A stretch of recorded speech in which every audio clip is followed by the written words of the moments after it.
It's the inevitable fate that all of us will eventually face. Although it's often feared or dreaded, it can drive us forward and motivate us to live our lives to the fullest. The vernacular is full of mentions of this phenomenon that is an anomalous fact of life. Religions reference it relentlessly in their rites and rituals.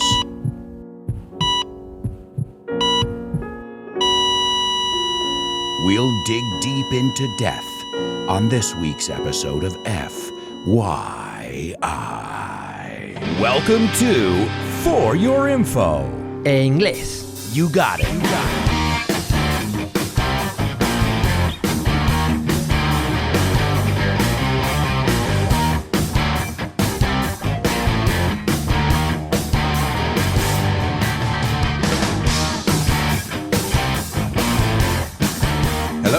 Hello, and welcome to another exciting edition of, you guessed it, FYI, For Your English. And if you haven't figured it out, we're going to take a look at a somber subject. For those of you who have that morbid curiosity, we've all stopped when there was a traffic accident or at least slowed down to see what was going on. And let's be honest, death is a part of life. So I want to start out by saying thank you to my student David for recommending this episode. I jumped on the opportunity to do it because I think it's important to know a little bit about death and also to know the right vocabulary to use. Because usually if you have to use these expressions that we're going to look at, it's at a funeral or some event like this when you're expressing your feelings towards somebody's loss, for example. And as you can imagine, it's a delicate subject. You don't just want to go up to somebody at a funeral,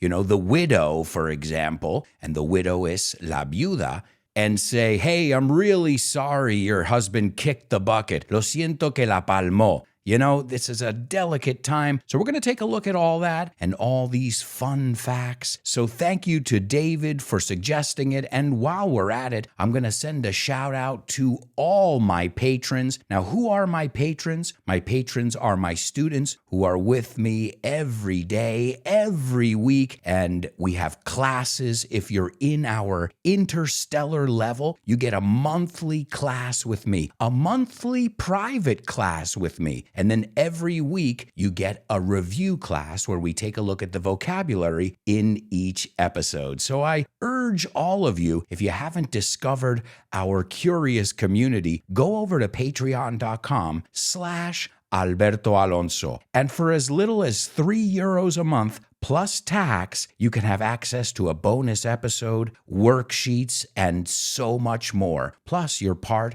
of a community. So join us. Take a look if you'd like. You can get more information on patreon.com/Alberto Alonso. We're having lots of fun, and I sure hope you'll join us. And you can get as little or as much as you want. You don't know how many people have asked me, Alberto, can I get classes with you? And the answer is yes. You just have to join us over on Patreon in our interstellar level. Speaking of, a shout out to all my interstellar students, Carmen, Lina, Isa, Paco, and Edgar.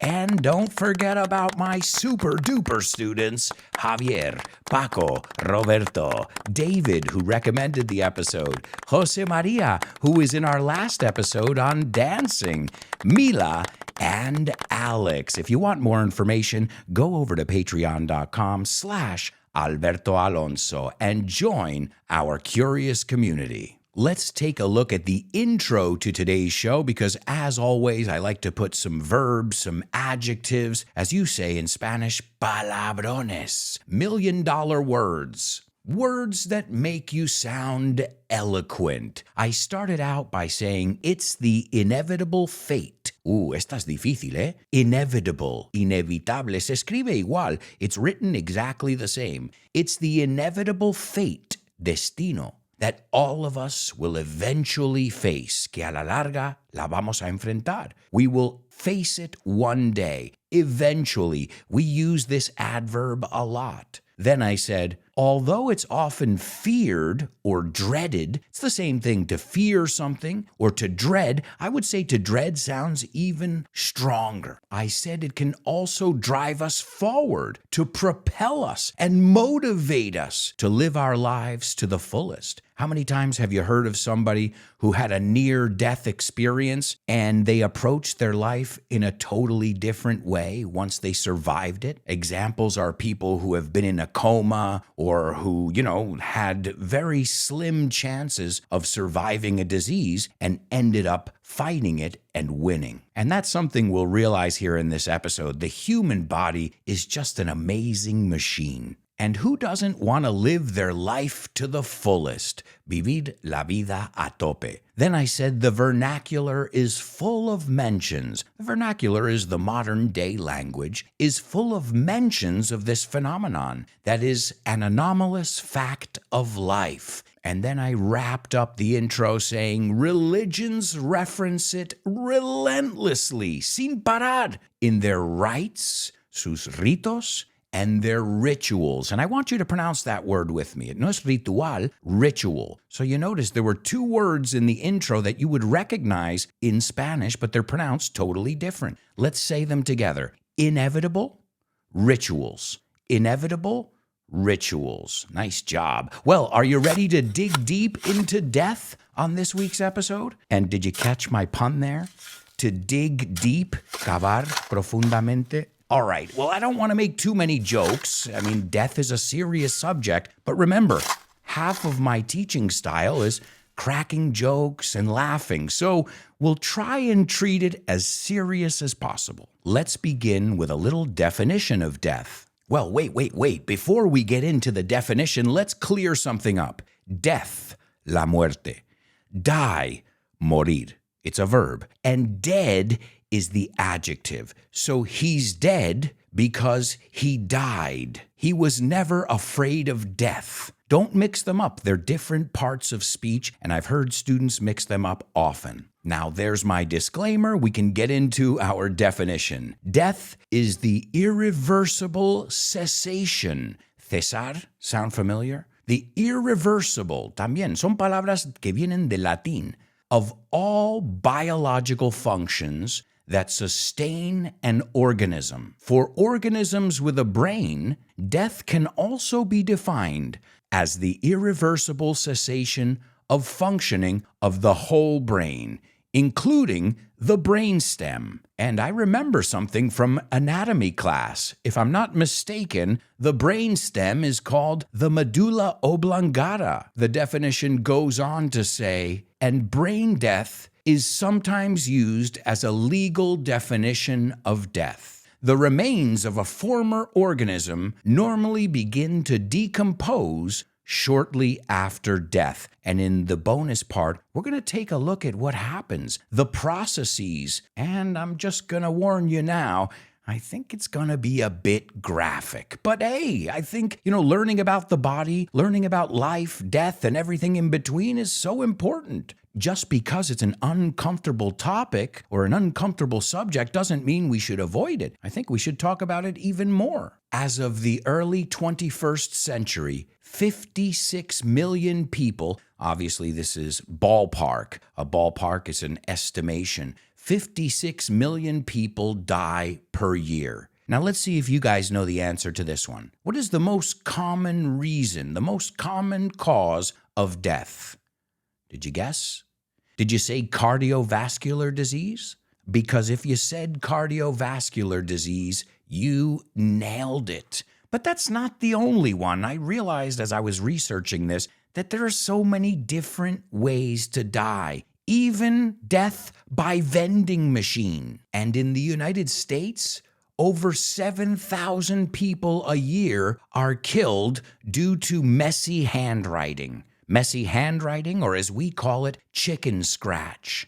And what does this mean? Well, if you've ever seen the way a doctor writes a prescription, it's chicken scratch. You can't read their writing. And that has sadly led to many deaths, 7,000 too many. We'll take a look at some other causes of death in the bonus episode. And we just looked at the definition, but if you think about it, determining when death has happened or occurred is extremely difficult because it doesn't happen simultaneously. Not all of your organs stop working at the same time. That's why they say, okay, so which ones have to stop working so that we can deem or consider this a death? So even though we just defined death, there's still a gray area in there. Usually, life is defined in terms of consciousness. If you're conscious, you're alive. So when consciousness ceases, some people say that that's death. But there are flaws again, and that's why all of this stuff is debated. Flaws are imperfecciones, imperfections.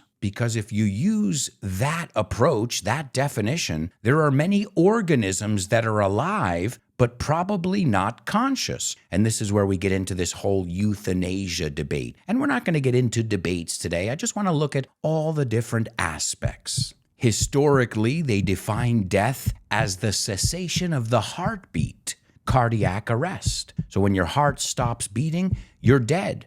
Or when you start breathing. But when they developed CPR, which is cardiopulmonary resuscitation, I think, it stands for, significa, pero nadie lo dice así, because if you need to, usually when you're saying those words, you got to say them quickly, I imagine. I need CPR, give him CPR. No need to say the long version. But CPR and defibrillation have rendered that definition inadequate. I mean, we've all seen it. How many times have first responders reactivated a heartbeat or gotten somebody to start breathing again? So both of these functions, thanks to modern technology, can be restarted. Not always, but sometimes. And then, as we said in the intro, many religions believe your life starts when you die, your eternal life, your life of rewards. And I've got to say, as somebody who's not very religious, but I am spiritual, I would like to think there's more. I think it offers humanity hope.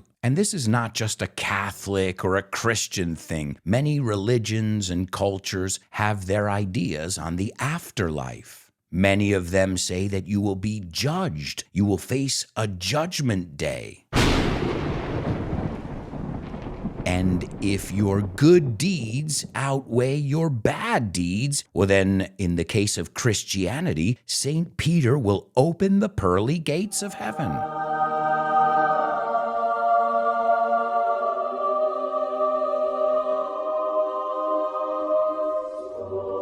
And there are also a lot of different customs around how to bury the body, but we'll take a look at that and more fun facts in the bonus episode. Right now, we're going to take a look at the processes. Processes is the plural of the word process. And the process I'm referring to is human decomposition. It is a natural process, obviously, which involves the breakdown. And when something breaks down, it gets down to its smallest denominator.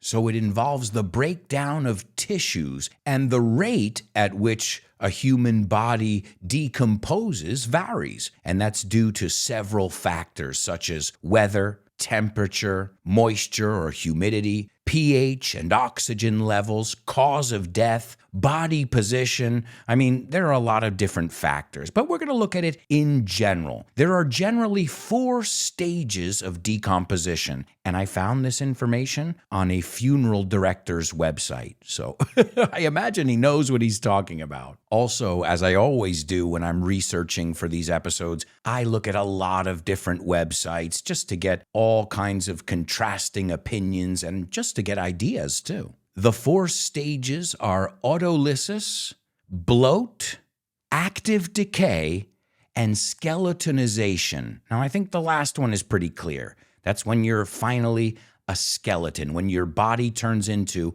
a skeleton. So obviously that's the fourth and final stage. The first one is autolysis, and this is the first stage of human decomposition. Another way to say it would be self-digestion. The body begins to digest itself, and this happens immediately after death. As soon as blood circulation and respiration stop, the body has no way of receiving oxygen or removing waste. And waste is, well, pee-pee and poopy. And then the excess carbon dioxide, it's a little bit technical here, but if you're following along, it's pretty simple. The excess carbon dioxide causes an acidic environment, con ácido, and it causes the membranes in the cells to rupture, to break. And these membranes that break open, they release enzymes that begin to eat the cells from the inside out.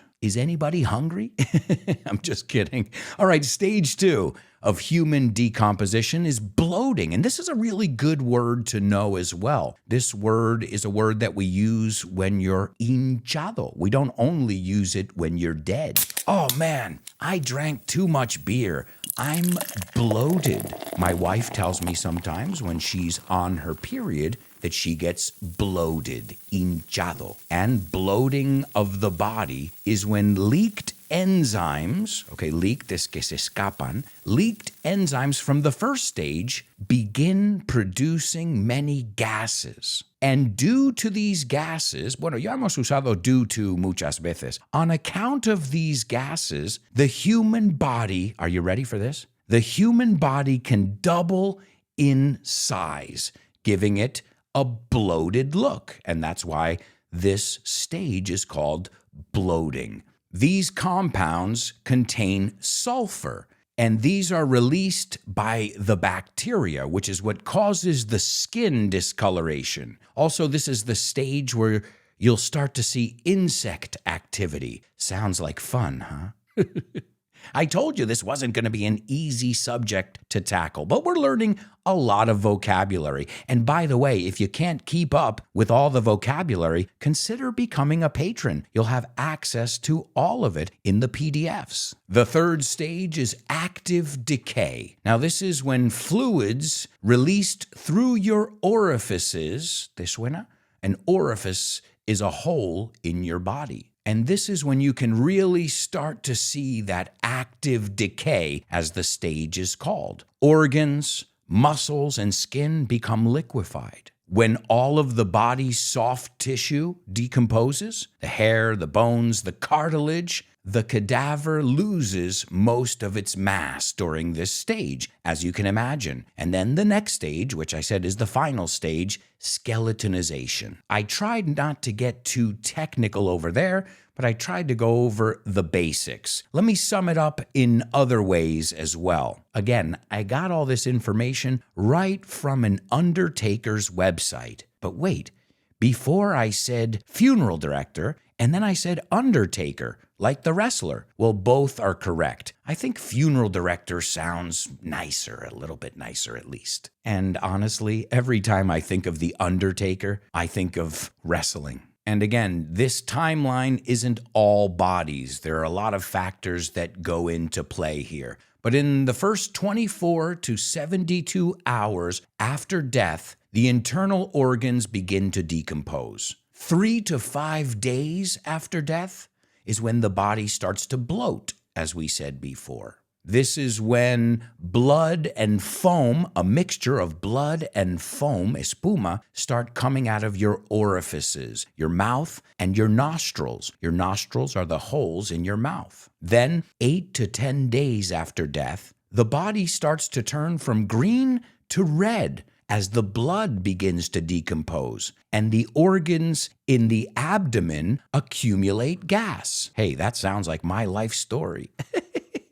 All right. Well, hey, we're going to find out in the fun facts later. You don't stop farting when you die. Uh-oh. Then, several weeks after death, your nails and your teeth fall out. And there's a popular myth that your nails and your hair, they keep growing after you die. And we're going to prove in the bonus part of the show that that is just that, a myth. They don't continue to grow, and I'll tell you why. Then about 1 month after your death, the body starts to liquefy. Again, all these things can be less or more depending on the environment, cause of death, and all that jazz. So let's talk a little bit about the people who dedicate their lives to this profession. I imagine it must be a unique kind of person. So another word, I already told you undertaker, I told you funeral director, but also we say mortician. If you know the Addams family, what is the mother's name, the wife? Her name is Morticia. It comes from mortician. So it started out as undertaker, then they went to mortician,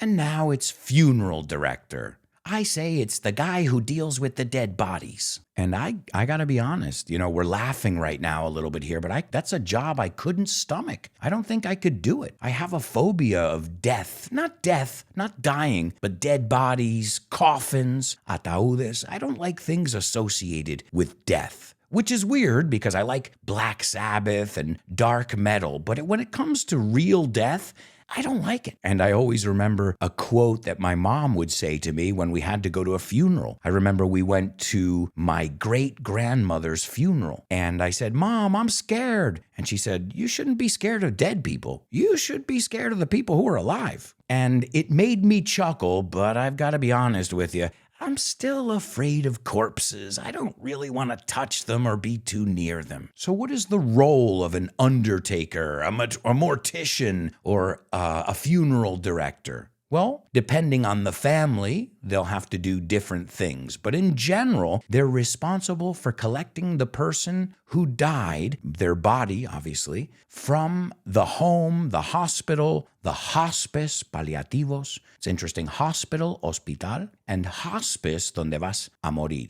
And then they put that toe tag on you, that famous toe tag, and that's how they identify you. Then they take the body to the funeral home or crematorium, and they store it, lo almacenan, in a cool place. This helps keep the body preserved until they cremate it, if in fact they cremate it. If not, they bury the body. If they're going to bury the body, well, then they'll usually embalm the bodies. And embalming is where the undertaker removes the blood and fluids from the person's body and replaces them with water, colorants, and chemicals that help preserve the body. If I'm not mistaken, they use formaldehyde. Normally, if a body is going to be cremated, then they don't embalm the body. So in my case, I'll tell you right here as part of my last will and testament, I want to be cremated. That's right, I don't want to be underground.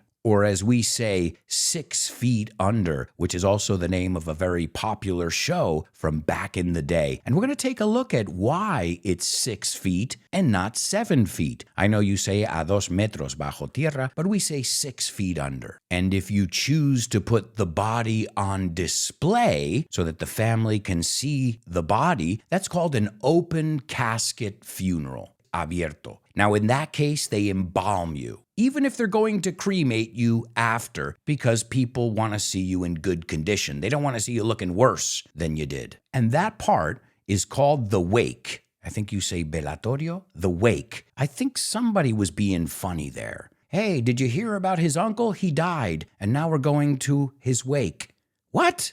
Yeah, somebody there had a sense of humor. But after the wake, usually you have a funeral ceremony where if you have the ashes, you have an urn. I think you say urna in Spanish. And if not, you go to the cemetery or the graveyard and you bury the body. And usually there's a priest. Obviously, it depends on your religion, but there'll be a priest there that reads something. There's usually a eulogy. A eulogy is ese tributo que se dice. The priest also, if you're religious, will perform perform your last rites. But your last rites are performed not at your funeral, but when you're dying. And there's always that joke of, what is it going to say on your epitaph? Your epitaph is the words that are written on your grave, on your tombstone. I guess you can also put them in your obituary. And this is vocabulary, all vocabulary associated with death. Obituary is the announcement in the newspaper. And then you have the funeral. You bury the deceased. It's a very formal way of saying the dead. And then you have a party. What? Yeah, at least in the United States, we have a party afterwards called a repast. I know what you're thinking. A party? Somebody just died. Yeah, but think of it as a way to celebrate the person's life. I mean, now that you got the whole family together, when was the last time you did that? At a wedding or a funeral. So it's a chance to have a great moment together and remember that person's life. We've got to get going right now. Don't worry, we're not going to the great beyond. I'm just going to take a quick pause, and then we're going to come back with our bonus episode. And I sure hope you're dying to hear our bonus episode of FYI.